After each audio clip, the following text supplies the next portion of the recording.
Welcome. Today I want to teach you about goiter as a disease. Today we're going to start about goiter.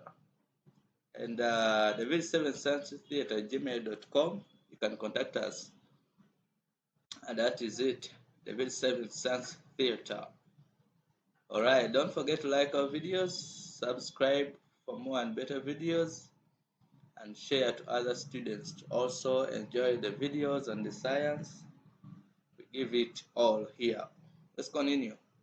So goiter, as a goiter, refers to any abnormal increase in the size of the thyroid gland. And the term goiter does not denote the function status of the thyroid gland because it may be associated with euthyroid when there is normal thyroid hormone level. Okay, there is goiter but the thyroid hormone level is normal. Or hypothyroidism when there is low thyroid hormone level but goiter occurring, or when there is hyperthyroidism, call it high thyroid hormone levels, as seen in the Graves' disease,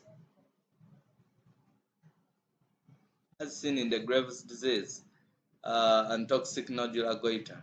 So it does not denote the function status of the thyroid gland because it may be associated with these three scenarios. Okay, so if you look at this man, this is goiter. There is bulging due to hyperplasia of the gland, thyroid gland. So is this woman. Okay, all right, so let's continue.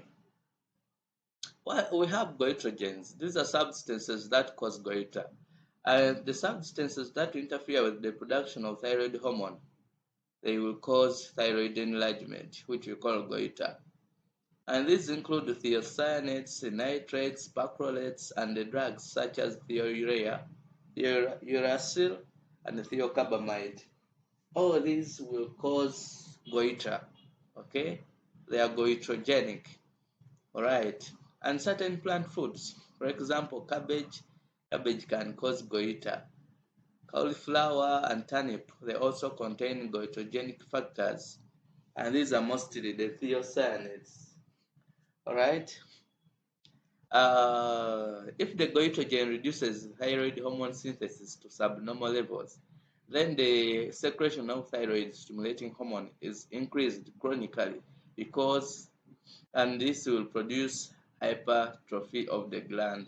So because we're having low levels of thyroid hormones, it means negative feedback inhibition will be less effective, will be low, and thus thyroid stimulating hormone levels will be increasing, which means this one is a stimulant of gland hypertrophy, call it hyperplasia.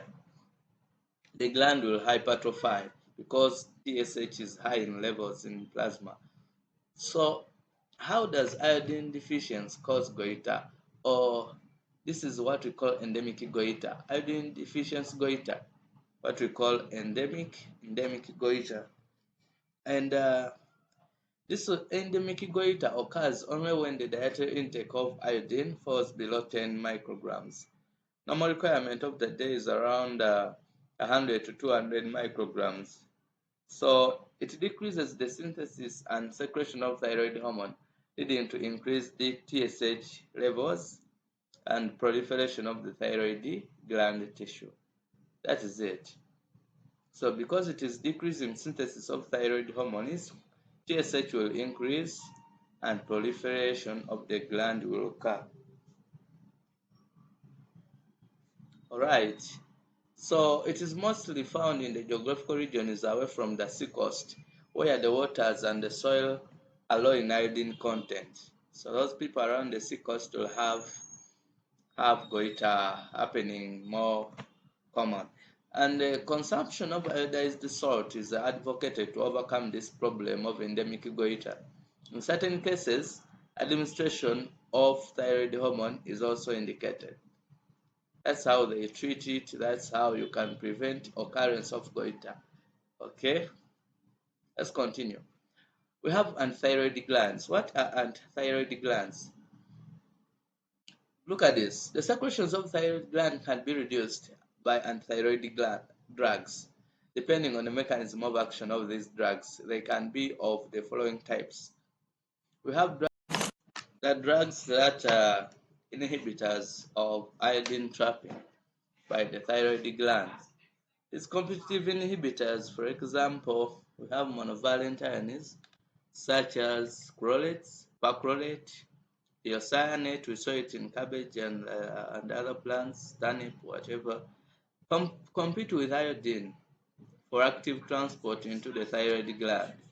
So this process of iodine trapping, we saw that it requires a sodium iodine symporter. So these compete with that symporter compete with iodine for the symporter. That's how they competitively inhibit iodine trapping. And metabolic poisons like dinitrate and cyanide are also inhibitors of iodine trapping, and they are antithyroid drugs. Let's continue. We have drugs that inhibit oxidation of iodide and coupling reaction. And these drugs will include the theorylines. For example, we have thiouracil and carbimazole. These inhibit iodination of monoiodotyrosine and block coupling reaction to form T3 and T4. So these drugs are also antithyroid drugs. Then we have drugs inhibiting release of thyroxine hormone, T3 and T4. And these are, for example, we have a large dose of iodide or iodine decreases release of thyroid hormone, thus decreases serum concentration of T4 and T3. This effect, we call it Wolff-Chaikoff effect. Okay, Wolff-Chaikoff effect. When there is a large dose of iodide or iodine, to decrease release of thyroid hormone, thus decreasing serum concentration of the thyroid hormones. And thyroid function tests. 1. We have measurement of the basal metabolic rate. We can measure it. Theoretically, it is physiological test of thyroid functions. Since it measures the tissue response, call it oxygen consumption. Alright? And however, because of poor sensitivity and specificity, the BMR is now seldom used as a function test for thyroid gland. And the normal values 10%, hyperthyroidism will increase to 100%, hypothyroidism will decrease to around 30 to 40%. That is the first thyroid function test. There are 7. And 2, we can measure the total and free T3, T4, and TSH levels in blood. Okay? These tests are considered best. An accurate estimation of thyroid hormones can be done by radioimmunoassay, or call it enzyme-linked immunosorbent assay method. These two methods can give us an accurate estimation. Okay? And TSH levels are an important parameter of thyroid disorder, which tests the integrity of hypothalamic hypophysis thyroid axis. That axis can be tested for its integrity. Okay? We want to talk about the third thyroid function test. It will be ultrasonography of the thyroid gland. The B scan allows evaluation of an enlarged thyroid gland. It elucidates its shape and dimension of nodules within the thyroid gland. The fourth thyroid function test is the fine needle aspiration biopsy. It is carried out in patients with nodular goiter to detect the presence of any malignant process. Okay? And the fifth thyroid function test is the scan. Thyroid scan. Here we use a radionucleotide.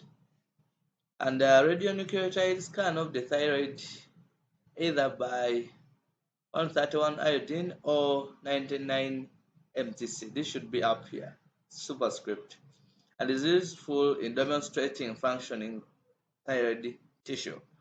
It detects hot, call it functioning, and cold, non-functioning nodule or nodules in the thyroid in case with single or multinodular goiter. So functioning will be hot, called non-functioning nodule. Okay. Number 6 is antithyroid antibodies. Detection of antithyroid antibodies is useful in diagnosing autoimmune thyroid disorder, such as Hashimoto's thyroiditis. So this autoimmune disorder can be detected by checking for presence of antithyroid antibodies. Okay, and the last thyroid function test is the radioactive iodine uptake. This would be the first, but I brought it just last. Okay, here we use the traces are usually 123 and 131 iodine, these radioactive atoms. And to perform this test, 25 curies of radioactive iodine 131 are given orally in 100 milliliters of water. And the thyroid uptake is determined by placing an X-ray counter over the neck, around the neck there. And the normal value of the radioactive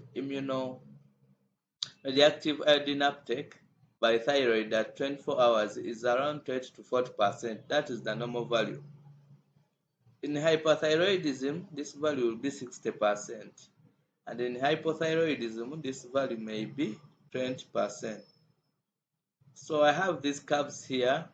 They are showing the distribution of radioactive iodine. Okay, we just look at the iodine uptake look at this. I have urine here. This is distribution of radioactive iodine within the urine, the thyroid, and plasma. So initially at around this time here, you can see A is that euthyroid. There is normal thyroid hormone levels in plasma. And these ones, they raised and decreased. By that of the, just as this is everything is normal in this one. But when you look at B here, the thyroid iodine uptake occurs rapidly and it is incorporated into T3 and T4. Thus, radioactivity increases. So radioactivity is increasing here, percentage of ingested dose. Okay, it is increasing within the thyroid gland because in hyperthyroidism, iodine uptake is occurring rapidly. Okay, just as you can see here. Now, you see hypothyroidism, the percentage of ingested iodine dose is very low and it is lowest. Okay, hypothyroidism. That is it we can talk about. And don't forget to like our videos, subscribe for more and better videos, and share to other students to also enjoy. Thank you.